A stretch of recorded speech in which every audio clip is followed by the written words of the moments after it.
Hey guys, I'm here with one of our most favorite guys that you guys love to see on our channel, especially in interviews, Justin Woodman, who defeats Airman. Everyone loves Woodman. Hello. So, you actually have a long story with MOS. Of course, you played at the very first one. You finished second place twice. You've topped every single MOS. Not the last one. Not the last one? Oh, I okay, came like 13th, I think. 13th. But, still, very consistent player. I guess out of your four previously, you were second place for two of them. That's pretty insane. Thanks. Now you won your very first MOS. How do you feel? Pretty awesome. It feels pretty good. And you won it when we upgraded to the cloth mat. This mat is nice. It's awesome. Oh man, congratulations. I wish I had one of these. Okay, so what did you play? I think everyone wants to hear about your deck. Windwitch Invoked. You did not play Zoo. Nope. I played against a lot of Zoo though. Now I bet everyone wants to know your story of how you won against a very Zoo-heavy tournament. Like, was your entire matchup just Zoos? I played against Windwitch Gusto. I actually almost lost to that. It was really close. But not the Zoo matches. Then I also played against True Draco, like pure True Draco, and yeah, there were a lot of those too. The other Windwitch player who made top 8, and then the rest was all either Zoo or Zoo True Draco. So lots of Zoo. Yeah. And you beat them all. Except I had a feature match around 3 or 4. Oh, I know. lost to Dylan, who came second, and then I got the run back in the finals. Oh, you got a revenge match. Okay, yeah. I think you guys got to look forward to seeing this matchup from the regular feature match all the way up to the finals. So what was your most memorable match today? Or memorable play? Memorable play? Not sure. Possibly the play where I just I made the crystal wing, and then I made the other fusion, and then I just did the big OTK. Fusion big OTK. The deck doesn't have any super flashy plays. It's just kind of consistent plays over a lot of turns. Okay. And you're not afraid of Max C anymore because it's at 1? It still hurts a lot when they have it, especially against the Windwitch. Okay. Well, I'll talk about it in a bit. I guess now we'll go into your deck profile. Everyone's probably curious. So I played 40 cards, and to start with the monsters, I played 3 Aleister the Invoker. He's kind of the core of the fusion part of the deck. You can summon him and then fusion and then add him back to your hand, and it's you can just keep going if they can't interrupt the loop. I played the Windwitch engine, which is 3 Ice Spell, 2 Glass Spell, and 1 Snow Bell. So Ice Spell gets Glass Spell, which gets Snow Bell, but sometimes if they do something like Max C, you might want to just search another Ice Spell, but the engine's pretty good, and the burn was actually pretty relevant sometimes. In the finals, he had an Imperial Order and was going to burn himself down, and next turn I could have summoned this to burn him for game, but he scooped because he couldn't play around it. Yep. And they're really good for making a 1-card Crystal Wing and synchros in general. For kind of hand traps and kind of trap monsters, I played 3 Ghost Ogre. It's one of the best hand traps right now. It's really good against Zoo and True Draco to hit the field spell and barrage, and just if Zoo normal summons, you can also sometimes hit their monster, if they use Rat's effect, which can sometimes shut down their turn. Maxi, it's one of the best cards in the game. It's really, really good. It was great every time I opened it today. And then 2 artifacts, Sice, and 1 Moral Attack for the artifact engine. Sice is just really good against the metagame in general, against Zoo, against the mirror match, and Moral Attack is just a utility card. He's really good. I'm glad I played him. So a lot of people just play the 2 Sice with no Moral Attack, but Moral Attack was very useful. A couple times he destroyed a Trident or something, or a Masterpiece that wasn't unaffected by monster effects. Pretty useful to have. And then for spells, I played 3 Magical Meltdown and 2 Terraforming. This searches Meltdown, and it gets the Invoker guy to start the loop. I just played 2 Terraforming because I think 5 is enough. I could bump it up to 3. It's an option because if Terraforming gets Ghost Dash or something, you might want to get another way to get to the loop, the fusion loop. It's a pretty good ratio though. And I played 3 Wonder Wand. This card was pretty good today, though sometimes it was the reason a lot of the time when I'd have a really bad hand or I'd brick, I'd consider cutting it down to just 2, because if you open 2 copies, it can sometimes be pretty bad. But if you summon like a Windwitch or something and they Ghost Dash you, or the Ghost Dash the Aleister, you can just do this and use it on it. I also side these out anytime I'm going second, because there's a lot of Dridents and things that can just pop the equip or the monster it's equipped to. Which so hurts a lot. Common ones going out. Yep. And I played 2 Invocation. You don't need 3, it can get cloggy if you have 3. And you don't just want 1, because if they barrier you, you want the second, so you can de-barrier you. You want the second, so you can keep the loop going. And I played Reigeki. It's just one of the best spells right now, especially if you're going second.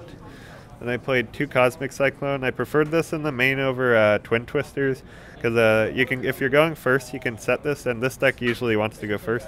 So if they mask like the field spell or barrage, you can chain it and not have to discard something if that's their only spell or trap. It also banishes, which is relevant. Excuse me, against True Keiko. Excuse me, sorry.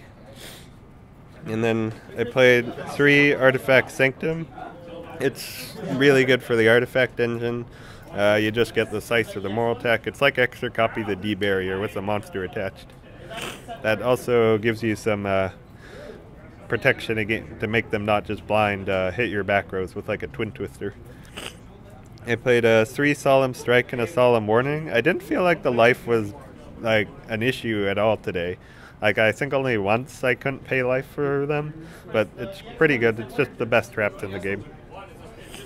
Torrential Tribute, it was really good today. It's good against Zoo, it's good against True Draco if they don't make them unaffected by traps, and it's really good if they don't have my body as a shield. Mere Force is 1 card I would consider cutting. I didn't draw it a lot today, but it's decent against the metagame. It could be changed. 2 D-Barrier. I didn't play the third one because with the Sanctums I basically have 5 D-Barriers. But this card's really good against like almost any matchup except like pure True Draco. It's not any useful there. I sided the 3rd copy just for when I'm going first. And then for the extra deck, I played Crystal Wing. You can make him pretty easily with the Windwitch engine off of 1 card, off of Ice Spell. Okay. He negates monster effects, and he is really hard for True Draco to deal with. Yeah, I have experienced that firsthand before. This card is really hard to kill unless I have a Storm Force. Because it can't be destroyed by card effects from the opponent. And then Stardust Dragon, I made this quite a bit today. It's pretty relevant against like cards like True Draco or Zoodiac where they want to destroy their own cards. You can negate that. Yeah, they can't even use Barrage. Yeah. And a lot of the time if like something goes wrong, like you Windwitch and then they Ghost Ogre the one of the Windwitches, because you use Ice Spell to summon Glass Spell, and then Glass Spell Chainlink 1, Ice Spell Chainlink 2. So this way you can play around Ghost Ogre or Ghost Dash, because they have to respond to the burn effect, and they can't chain Ghost Dash to the search effect. And if they Ghost Ogre to destroy the level 3 one, you can summon a Aleister and make Stardust. Clearwing Synchro Dragon is a pretty useful level 7 Synchro. Like I didn't use the effect much today, and it's not relevant a lot, but it's just another option that you can make that's a Windwitch Ice Bell or Winter Bell. This one is just the one you make when you're going through the loop. It's the burn effect I'll only use if they like don't have a lot of cards in their hand, because if you're going first, they might just Ghost Ogre you when you burn them, and that hurts a lot because then you can't Crystal Wing. Yeah, you're actually down your main monster. Yep. Then I played 3 Invoked Raijin. He's just the one of the ones you mainly make with all the Windwitches and the Invoked. He can book a moon a monster on either turn, and you can book a moon a Aleister too if it's on your turn and you don't have anything else useful to book. So because he gets his effect when he's flipped face up, and he's good for disrupting Zoodiac and other decks. And 2 Invoked Makaba. The light one, light's probably the second most used type with the artifacts, and the fusion things, and he can negate a lot of cards, which is pretty useful. And when you make him, you can add a Leister to your hand, so you can negate a monster. Typically, you'll have something to discard. And he doesn't destroy, he banishes, so they can't My Body to shield him either. One Purgatrio, it was really useful against Gusto, because it gains attack for each card they control, and it can attack each monster once each, and it pierces. So if they have like a recruiter that'll summon another monster like Ram, you can just swing over it, and then swing over whatever they summon, and it pierces. It's good for OTKs. And Ghost Ash is a fire, so it's sometimes pretty relevant. Invoke Cocytus, it's decent. It can't be targeted or destroyed by your opponent's card effects, and it attacks from defense. I made it a couple times to play around Mirror Force, but it's just a decent option sometimes. And it's the water one, so if they have a water, you can use it. One Invoke Caliga, his effect is sometimes relevant. I don't usually go into this one, usually only in the mirror match. Like in the mirror match, I banished my Leister from my grave and his from his grave, so he couldn't play his fusion spell. And then it kind of locked him down a bit. But it's also level 4, so you can exceed or make a level 8 synchro with it. And one Invoked Magilla something. It's just really big. That's about it. You can banish like the... Yep. It'll get over Masterpiece, and you can banish their rat or their Ram to disrupt them for Zoodiac. Then for XYZ, they just played 2 wind ones. Tornado Dragon, it's just something that's a useful option if you have like 2 Invoker, and because they debarriered when you tried to fusion, or you had the level 4 Windwitch, you can make it. Same with Castel. These are both just utility cards. Castel to get something face up gone, and this can just deal with speller traps. And I believe you can target either player, so you can also target an artifact potentially on their turn. Yep. Neat. 2 Flying Sea I played for the side deck. It's good against Zoodiacs. Don't side it in for pure True Draco Zoo though, only pure Zoo, because they'll pop it.